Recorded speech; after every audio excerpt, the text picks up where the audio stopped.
दोस्तों, एक कलेक्टर साहब दिवाली की छुट्टी पर अपने घर पर आए थे और सिविल ड्रेस में एक ऑटो रिक्शा में बैठकर कहीं जा रहे थे। तभी दोस्तों, बीच रास्ते में एक चेक पोस्ट आता है और वहां पर ऑटो रिक्शा को पुलिस वाले रोक लेते हैं और पुलिस वाले उस ऑटो रिक्शा वाले से पैसे का डिमांड करने लगते हैं, घूस मांगने लगते हैं। दोस्तों, पुलिस वाले कहते हैं कि तुम्हारे गाड़ी का इंश्योरेंस नहीं है, तुम्हारे पास पॉल्यूशन का कागज नहीं है, तुम्हारे पर चालान होगा तब। दोस्तों, ऑटो रिक्शा वाला कहता है कि साहब जी, मुझे माफ कर दीजिए, मुझसे गलती हो गई है, आगे से ऐसी गलती नहीं होगी। हमारे पास कागज है, लेकिन कागज घर पर छूट गया है, मैं कल लेकर आऊंगा तो आपको दिखा दूंगा। तब दोस्तों, पुलिस वाला कहता है कि नहीं, तुम्हारा चालान तो कटेगा ही कटेगा, क्योंकि तुम्हारे पास कागज अभी नहीं है। या तो तुम चालान का पैसा दे दो या फिर मुझे 1000 रुपए दे दो, तो मैं तुम्हारा चालान नहीं काटूंगा। तब दोस्तों, ऑटो रिक्शा वाला कहता है कि साहब, अभी तो मैं घर से निकला हूं, अभी तो मेरी दिन की शुरुआत हुई है, मेरे पास पैसा नहीं है, मैं कहां से आपको पैसा दूंगा, अभी तक मैं सिर्फ 100 रुपये कमाया हूं। तब दोस्तों, पुलिस वाला कहता है कि तुम कल पैसा कमाए होगे ना, वो तो पैसा तुम्हारे पास होगा ही, उनमें से दे दो। तब दोस्तों, ऑटो रिक्शा वाला कहता है कि साहब, वो पैसा तो मैं कल ही खर्च कर दिया था, हमारे पास पैसा नहीं है, आप हमको माफ कर दीजिए, दोबारा ऐसी गलती कभी भी नहीं करूंगा, मैं हमेशा अपने साथ कागज लेकर चलूंगा। दोस्तों, जो कलेक्टर साहब थे ना, वो ऑटो के पीछे बैठे हुए थे और चुपचाप उस सिपाही की और ऑटो रिक्शा वाले की बातों को सुन रहे थे। जब पुलिस वाला उस ऑटो रिक्शा वाले के ऊपर अपना रौब दिखाने लगता है, रोब जमाने लगता है, उल्टा सीधा उसको बोलने लगता है, तो दोस्तों, कलेक्टर साहब को गुस्सा जाता है और कलेक्टर साहब पुलिस वाले से कहते हैं कि तुम्हारी ड्यूटी यहां पर कौन लगाया है और तुम्हें चालान काटने का अधिकार किसने दिया है? ये कोई तरीका है इस तरीके से किसी से बात करने का? दोस्तों, जो पुलिस वाला था ना, वो समझता है ना कि ऑटो में बैठा हुआ कोई आदमी है। और उस समय जो कलेक्टर साहब थे, वो शर्ट पहने थे, पैंट पहने थे, चप्पल पहने थे और नॉर्मल कपड़े में ही, सिविल ड्रेस में ही अपने दोस्त से मिलने के लिए अपने घर से निकल गए थे। तो दोस्तों, पुलिस वालों को लगता है कि यह कोई आम आदमी है और मुझसे इस तरीके का सवाल जवाब कर रहा है। तो दोस्तों, पुलिस वाला उस कलेक्टर साहब को गाली देने लगता है, उनको उल्टा सीधा बोलने लगता है, उनका कॉलर पकड़कर खींच के ऑटो से बाहर निकालता है और एक थप्पड़ मार देता है। लेकिन दोस्तों, उसके बाद जो पुलिस वाले के साथ होता है ना, वो आप लोग सोच भी नहीं सकते हैं। दोस्तों, जब आप लोग जानेंगे ना, तो आप लोग के पैरों तले जमीन खिसक जाएगी। दोस्तों, वो पुलिस वाला कलेक्टर साहब को और उस ऑटो रिक्शा वाले को गिरफ्तार करता है और लेकर अपने थाने पर पहुंच जाता है। लेकिन फिर भी कलेक्टर साहब अपना मुंह नहीं खोलते हैं और नहीं बताते हैं कि मैं कलेक्टर हूं। लेकिन दोस्तों, उस रात ऐसा क्या हुआ था जिस वजह से पूरे थाने में एकदम से हंगामा मच गया था और जो ऑटो रिक्शा वाला था, उसके भी पैरों तले जमीन खिसक गए थे और जो सिपाही था, जो इनको उठाया था, जो इनको गिरफ्तार किया था, उसके साथ जो हुआ था, जब आप लोग जानेंगे ना, तो सच में आपके पैरों तले जमीन खिसक जाएंगे। दोस्तों, ये बहुत ही मजेदार घटना है। आइए जानते हैं पूरी घटना की सच्चाई इस वीडियो के माध्यम से। लेकिन दोस्तों, वीडियो में आगे बढ़ने से पहले वही आप लोग छोटा सा रिक्वेस्ट है कि अगर आप लोग हमारे चैनल पर पहली बार है तो चैनल को सब्सक्राइब कर लीजिए, वीडियो को लाइक कर दीजिए, ताकि जो मेरा हौसला है वो और भी ज्यादा बढ़ता रहे और भी ज्यादा इंटरेस्टिंग कहानियां ऐसे ही मैं आप लोगों को सुनाता रहूं। दोस्तों, ये सच्ची घटना कानपुर के एक गांव की है और जो कलेक्टर साहब थे ना, उनका नाम राजेंद्र सिंह होता है। दोस्तों, कलेक्टर साहब अपने माता पिता के इकलौते लड़के थे और उनका जो बचपन है ना, वो बहुत कठिन परिश्रम से होते हुए गुजरा था। और दोस्तों, आज से 10 साल पहले कलेक्टर साहब की जिंदगी ऐसी नहीं थी। उस समय कलेक्टर साहब अपने पिताजी के साथ सब्जी मंडी में सब्जी बेचने के लिए जाते थे और दोस्तों, पूरा दिन मेहनत करने के बाद वो 300-400 रुपए कमाते थे और उन्हीं पैसों में से अपने पढ़ाई का खर्च भी निकालते थे और अपने माता पिता का खर्च निकालते थे, घर परिवार का खर्च चलाते थे। और दोस्तों, उन दिनों कलेक्टर साहब अपनी जिंदगी से हार चुके थे और अपने जीवन में एक बेहतर इंसान बनना चाहते थे, ताकि लोगों के सामने उनको झुकना ना पड़े। क्योंकि दोस्तों, अक्सर लोग उनका मजाक उड़ाया करते थे और कोई भी उनको गाली देकर, उल्टा सीधा बोलकर वहां से चला जाता था और ये उनका कुछ नहीं बिगाड़ पाते थे। अब दोस्तों, यही वजह थी कि कलेक्टर साहब कानपुर अपना घर छोड़ देते हैं और छोड़कर दिल्ली चले जाते हैं। वहां पर जाकर यूपीएसएससी की तैयारी करने लगते हैं। अब दोस्तों धीरे धीरे करके ऐसे ही समय गुजरने लगता है। 4-5 साल तक खूब कड़ी मेहनत करते हैं, मन लाकर पढ़ाई करते हैं और फाइनली दोस्तों राजेंद्र सिंह एक कलेक्टर साहब बन जाते हैं। दोस्तों जब ये बात कलेक्टर साहब के माता पिता को पता चलती है कि उनका बेटा एक डीएम एक कलेक्टर बन गया है, तो वो लोग भी बहुत खुश हो जाते हैं। कलेक्टर साहब इस खुशी को अपने माता पिता के साथ सेलिब्रेट करना चाहते थे, क्योंकि दोस्तों उनके माता पिता ना बहुत जगह भगवान लोग से मन्नत मांगे थे और पूरी जिंदगी की अपनी कमाई अपने बेटे के ऊपर लगा दिए थे, अपनी जिंदगी निछावर कर दिए थे। तो कलेक्टर साहब सोचते हैं कि चलो ट्रेनिंग में जाने से पहले मैं घर जाकर मम्मी पापा से मिल लेता हूं तो अच्छा रहेगा, और जो मन्नत वगैरह वह लोग मांगी है उसका पूजा वगैरह भी करवा देंगे तो सब कुछ सही रहेगा। अब दोस्तों कलेक्टर साहब अपने माता पिता से मिलने के लिए अब दिल्ली से घर चले जाते हैं, क्योंकि दोस्तों जब कलेक्टर साहब अपना घर छोड़कर अपने कानपुर से दिल्ली गए थे यूपीएसएससी की तैयारी करने के लिए, तो कभी भी घर पर वापस नहीं आए थे। अब दोस्तों घर पर आने के बाद गांव के सभी लोगों में लड्डू उड्डू बांटा जाता है कि हां भाई लड़का कामयाब हो गया है, कलेक्टर बन गया है, डीएम बन गया है। और दोस्तों जो डीएम साहब थे, कलेक्टर साहब थे ना, ये 3-4 दिन तक अपने माता पिता के साथ अपने घर पर रहकर उनकी सेवा करते हैं, उनके साथ समय बिताते हैं। और दोस्तों तभी एक दिन कलेक्टर साहब के पिताजी उनसे कहते हैं कि बेटा एक काम करो, बाजार चले जाओ और वहां से मेरे लिए थोड़ा सा दवाई लेते आओ, मेरी दवाई खत्म हो गई है। तो कलेक्टर साहब कहते हैं कि ठीक है पिताजी मैं आऊंगा, शाम को उधर से तो दवाई लेते आऊंगा। इस तरीके से क्या है कि वो अपने घर से निकल जाते हैं। और दोस्तों उस समय ना कलेक्टर साहब के पास अपनी खुद की गाड़ी नहीं थी, क्योंकि नई नई ज्वाइनिंग हुई थी और उस समय वो दिल्ली में रहकर पढ़ाई करते थे, तो उनके पास कोई पर्सनल गाड़ी नहीं थी। और उनके पापा तो मेहनत मजदूरी करने वाले इंसान थे, तो उनके पास गाड़ी की कोई आवश्यकता नहीं थी, इसलिए वो भी गाड़ी नहीं खरीदते थे। अब दोस्तों कलेक्टर साहब अपने घर से पैदल निकल जाते हैं गांव से होते हुए। तभी बीच रास्ते में उनके एक मित्र का फोन आ जाता है, और वह मित्र पहले उन्हीं के गांव में रहता था, उनका पड़ोसी था, लेकिन उसके पापा सरकारी नौकरी करते थे, तो वो लोग शहर में जमीन ले लिए थे और वहीं पर घर बनवा लिए थे, तो सभी लोग शहर में ही शिफ्ट हो गए थे। तो दोस्तों कलेक्टर साहब अपने मित्र से मिलने की इच्छा जाहिर करते हैं, तो वो कहता है कि ठीक है तुम घर पे ही आ जाओ, हम लोग यहीं बैठकर मुलाकात कर लेंगे, बातचीत कर लेंगे, और मेरी मम्मी भी तुमसे मिलना चाहती हैं। मैं उनसे बताया हूं कि तुम कलेक्टर बन गए हो, तो वो भी बहुत खुश हो गई हैं। वो कह रही हैं कि तुम घर पर आ जाओ, वो भी तुमसे मिलना चाहती हैं। अब दोस्तों कलेक्टर साहब कहते हैं अपने मित्र से कि ठीक है थोड़ा सा समय लगेगा, मेरे पास गाड़ी नहीं है, ऑटो रिक्शा से आ रहा हूं, थोड़ा सा समय दो, मैं तुम्हारे घर पे थोड़ी देर में आ जाऊंगा। अब दोस्तों इस तरीके से कलेक्टर साहब अपने गांव से जब थोड़ी दूर आगे चलते हैं, तो वहां पर उनको एक ऑटो रिक्शा वाला मिल जाता है। तो कलेक्टर साहब उस रिक्शा में बैठ जाते हैं और बैठकर गांव से शहर की तरफ जाने लगते हैं। अब दोस्तों उस समय कलेक्टर साहब सिविल ड्रेस में थे, शर्ट पैंट चप्पल वगैरह पहने थे, क्योंकि वो सिर्फ बाजार अपने जा रहे थे पापा का वो दवाई लेने के लिए। लेकिन बीच रास्ते में उनके मित्र का फोन आ गया था, तो वो सोचे कि चलो शहर जा रहे हैं तो वहां भी आगे बढ़ जाएंगे, है तो मित्र ही, अब कैसे भी हूं तो क्या हो गया। अब वैसे भी दोस्तों कोई भी कितना हो भी बड़ा आदमी क्यों ना बन जाए, लेकिन जब अपने गांव पर जाता है, अपने घर पर रहता है, तो उसको चप्पल ऐसे ही नॉर्मल कपड़े में ही उसको मजा आता है।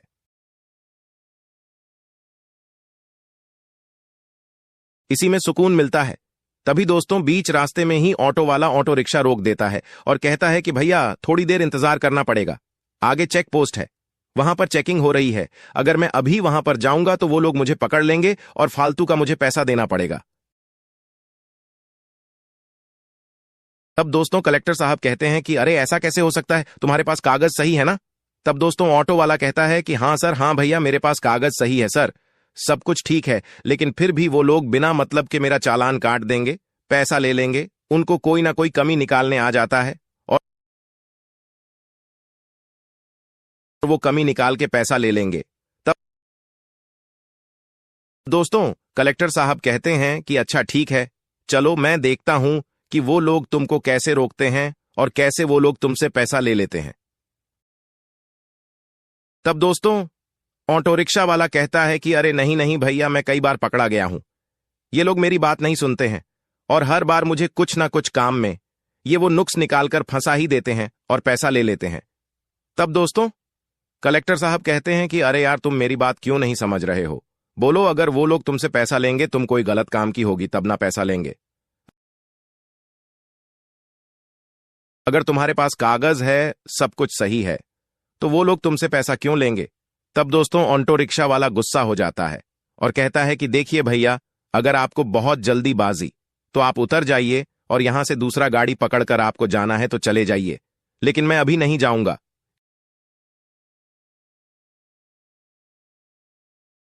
क्योंकि मैं जानता हूं कि मैं जाऊंगा तो वो लोग मुझे पकड़ेंगे और पकड़ेंगे तो मुझे पैसा देना ही पड़ेगा और अभी मेरे पास पैसा नहीं है। अब दोस्तों कलेक्टर साहब बड़े सोच में पड़ जाते हैं और फिर शांति से ऑटो वाले रिक्शा वाले को अपने पास बुलाते हैं, उसको समझाते हैं और कहते हैं कि देखो, तुम परेशान मत हो, तुम्हारा अधिकार है, तुम उनको बोल सकते हो कि भाई मैंने कुछ नहीं किया, तो पैसा क्यों लोगे? और वो पुलिस वाले तुमसे फालतू का पैसा क्यों लेंगे? तुम्हारे पास फालतू का पैसा थोड़ी आ रहा है, ये कोई कागज थोड़ी है, तुम्हारे पास इंश्योरेंस का कागज है, गाड़ी का कागज है, सब कुछ सही है, तो तुम पैसा क्यों दोगे?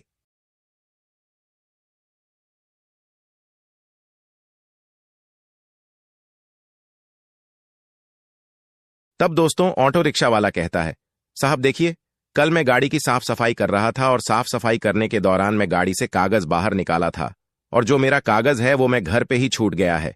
अगर मैं वहां पर जाऊंगा तो वो सब कागज मांगेंगे और मैं बोलूंगा कि कागज घर पे छूट गया है, तो किसी ना किसी बहाने से वो मेरा चालान काटे ही काटेंगे, इसलिए मैं नहीं जाना चाहता हूं। तब दोस्तों कलेक्टर साहब कहते हैं कि अच्छा एक बात बताओ, ये गाड़ी तुम्हारे नाम पर है और कागज तुम्हारे पास घर पर है ना? ये सच सच बताना। तब दोस्तों ऑटो रिक्शा वाला कहता है कि हाँ भैया, मैं सही बोल रहा हूं, गाड़ी मेरे नाम पर है, अभी 1 साल हुआ मुझे लिए हुए, अभी इसका मैं किस्त भर रहा हूं और सब कुछ इसका ओके है, कोई भी दिक्कत नहीं है, लेकिन फिर भी ये लोग छोड़ते नहीं है, पैसा ले लेते हैं। तब दोस्तों कलेक्टर साहब कहते हैं कि ठीक है, मैं पीछे गाड़ी में बैठा हूं, चलो।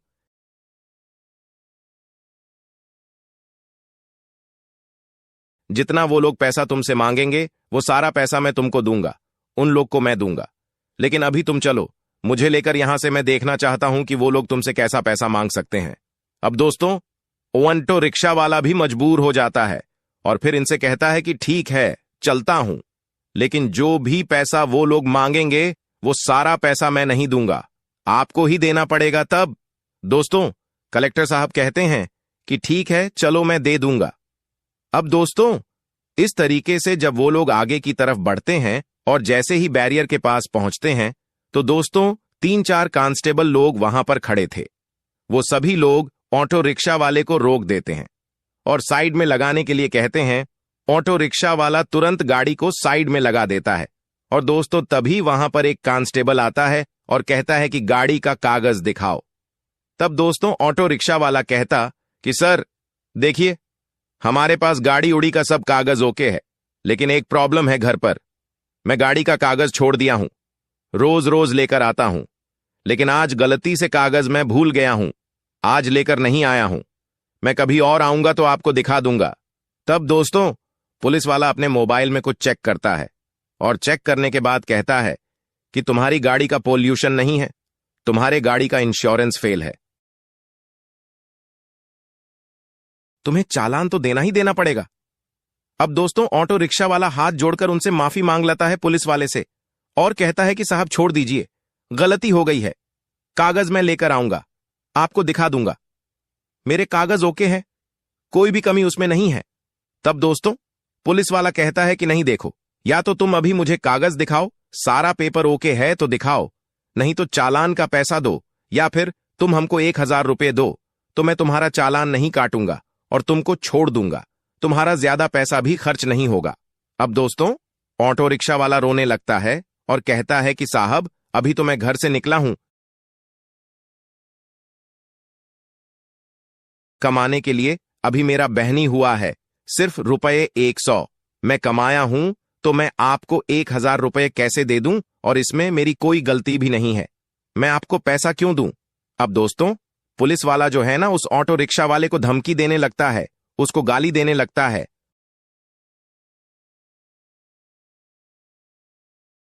और पुलिस वाला कहता है कि एक तो तुम गलती किए हो, कागज नहीं दिखा रहे हो, और ऊपर से बदतमीजी कर रहे हो। लेकिन दोस्तों, जो कलेक्टर साहब थे ना, वो चुपचाप ऑटो की पीछे वाली सीट पर बैठे हुए थे और सब कुछ सुन रहे थे, सब कुछ नजारा देख रहे थे, कुछ बोल नहीं रहे थे। जब पुलिस वाला ऑटो रिक्शा वाले को 2-3 थप्पड़ मार देता है, गाली गलौज करने लगता है, तब दोस्तों कलेक्टर साहब उस पुलिस वाले से पूछते हैं कि भाई एक बात बताओ, तुम्हारी ड्यूटी यहां पर कौन लगाया है, और तुमको यह चालान काटने का अधिकार किसने दिया है? क्योंकि चालान काटने का अधिकार तो सिर्फ ट्रैफिक पुलिस को ही होता है। तुमको कौन बोला है यहां पर चालान काटने के लिए? अब दोस्तों, पुलिस वाला पहले से ही ऑटो रिक्शा वाले के ऊपर गुस्सा था, तो उसका दिमाग पहले से ही खराब था। उसको लगता है कि यह कोई नॉर्मल गांव का आदमी है, शहर में जा रहा है, कुछ काम होगा, यही सब सोचकर जो पुलिस वाला था ना, वो कलेक्टर साहब का कॉलर पकड़ता है और पीछे वाली सीट पर से उनको खींचकर बाहर निकाल देता है। टेम्पू से बाहर निकालने के बाद उनको धमकी देने लगता है और कहता है कि तुमसे क्या मतलब है? तुमको जो काम करना है, जहां जाना है, तुम जाओ, अपना काम करो। मैं इससे बात कर रहा हूं, बीच में बोलने की तुमको क्या जरूरत है?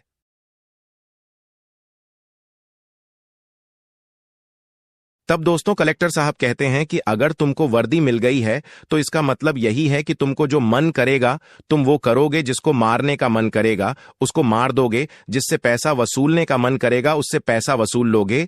यही इस वर्दी का मतलब होता है। अब दोस्तों, उस कांस्टेबल को ये सब बात सुनकर, ये सब फिजूल की बातें सुनकर उसको बहुत ज्यादा गुस्सा आ जाता है।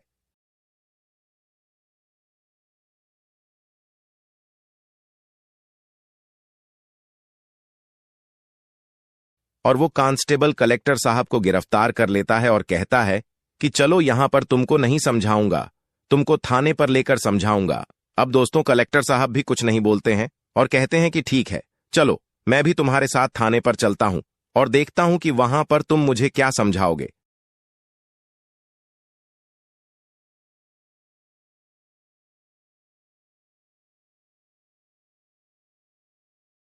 मैं भी यही चाहता हूं। अब दोस्तों, इस तरीके से पुलिस वाला जो था ना, वो ऑटो रिक्शा वाले के चालक को और कलेक्टर साहब को, दोनों लोग को गिरफ्तार करता है और दोस्तों गिरफ्तार करने के बाद सीधा पुलिस स्टेशन लेकर पहुंच जाता है। लेकिन दोस्तों, जैसे ही कलेक्टर साहब पुलिस स्टेशन पर पहुंचते हैं तो कलेक्टर साहब को एक सिपाही पहचान जाता है और तुरंत उनके पास आता है, उनको सैल्यूट करने लगता है और कहता है कि साहब, अरे आप यहां पर कैसे आ गए, और ये इनके साथ आप क्या कर रहे हैं, ये कैसे गिरफ्तार हो गए, आप क्या मतलब हुआ है, कुछ पूछने लगता है।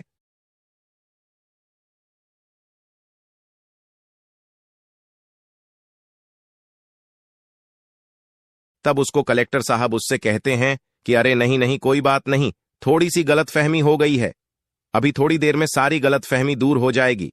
अब दोस्तों, वो कांस्टेबल सल्यूट करके साइड में हो जाता है और वो पुलिस वाला जब ये देखता है कि हमारे ही थाने का कांस्टेबल इस आदमी को सैल्यूट कर रहा है और उसको साहब बोला है और कह रहा है कि साहब आपको गिरफ्तार क्यों किया गया है,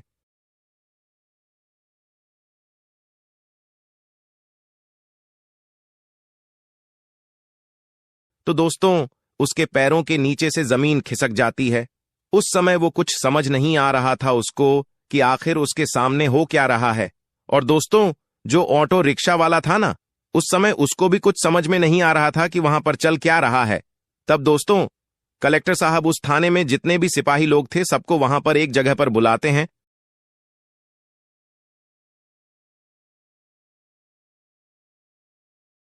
और सभी लोग को समझाते हैं कि आप लोग अपने शहर में इस तरीके से काम करेंगे तो बताइए यहां की जनता पुलिस वालों से क्या उम्मीद रखेगी। और शायद आप लोग जैसे पुलिस वालों के कारण ही पुलिस वालों की पूरी टीम बदनाम होती है। इस रिक्शे वाले की कोई गलती नहीं थी, लेकिन फिर भी आप इससे 1,000 रुपये का मांग कर रहे थे। अगर यह पूरा दिन मेहनत करेगा तब जाकर ये 1,000 रुपये कमा पाएगा या नहीं कमाएगा, यह भी वो उसको नहीं पता है। लेकिन आप बिना कुछ किए चुटकी में आप उसे 1,000 रुपये निकलवा लेंगे, अपने पॉकेट में रख लेंगे। आपको ड्यूटी करने के दौरान यही सब सिखाया गया है। दोस्तों, कलेक्टर साहब उस सिपाही से कहते हैं कि अगर मैं इस ऑटो रिक्शा वाले के साथ नहीं बैठा होता,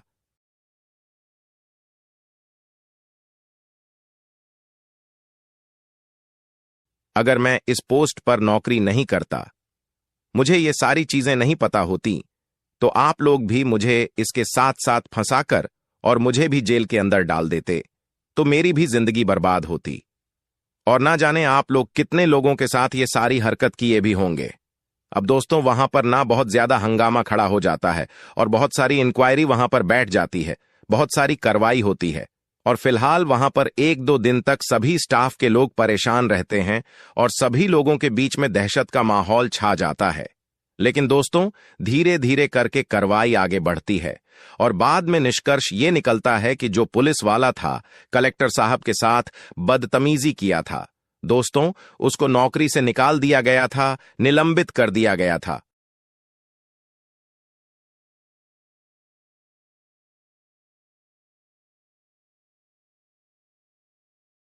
और दोस्तों, उसके किए की सजा उसको मिल जाती है।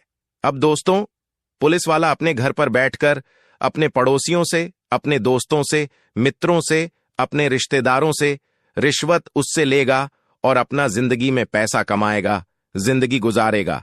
दोस्तों, ऐसे लोगों के साथ ना अक्सर ऐसा ही होना चाहिए, तभी ठीक होता है। दोस्तों, इस घटना को सुनने के बाद आप लोग क्या कहना चाहेंगे? अपनी राय हमें कमेंट बॉक्स में जरूर बताइएगा। दोस्तों, फिलहाल आज के इस वीडियो में इतना ही। वीडियो पसंद आया तो वीडियो को लाइक, चैनल को सब्सक्राइब जरूर करिएगा। आप सभी लोग का बहुत बहुत धन्यवाद। जय हिंद, जय भारत।